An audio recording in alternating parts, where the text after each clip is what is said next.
You may be familiar with this being held as one of the greatest scene transitions of all time, but what if I told you that the editor behind it actually stumbled upon it by accident and learned an extremely valuable lesson in the process that I think you and me as editors can benefit from today? Here's a simple editing trick that I learned from Oscar-winning editor Ann Coates. Well, we were in film in those days, so I think sometimes wonder if we've seen it the way we did if we were on digital like today, because I would have done the dissolve in the machine and we would never seen it just direct cut. Right. Because it was film, it was cut together with the old Chinograph marks on it.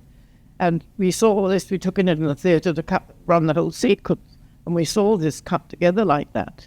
And David and I both almost at the same moment looked at each other and said, that's a wonderful cut. What I love about this is the fact that the most iconic cut in film history was stumbled upon by mistake and was originally intended to be a dissolve. But the whole point of it is that it just has a punch to it, that with the guiding of that blow of the match, that it, boom, daybreak, dawn, the sun out in the desert. To me, that is what is so incredible about this story. And obviously, this was because of their limitations using film editing.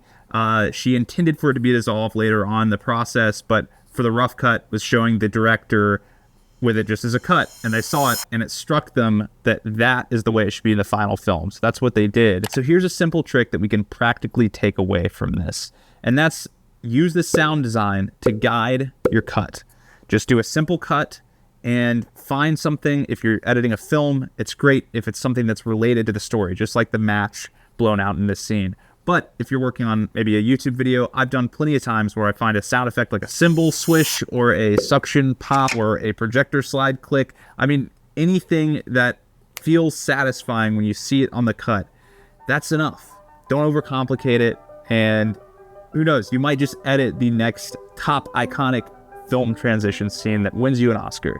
Please leave me a comment because I want to nerd out with you about editing. Let's talk about your favorite editing transitions that you've seen in films or in YouTube videos, and let's just connect and talk about our editing journeys together. I hope you have a happy day, my friend.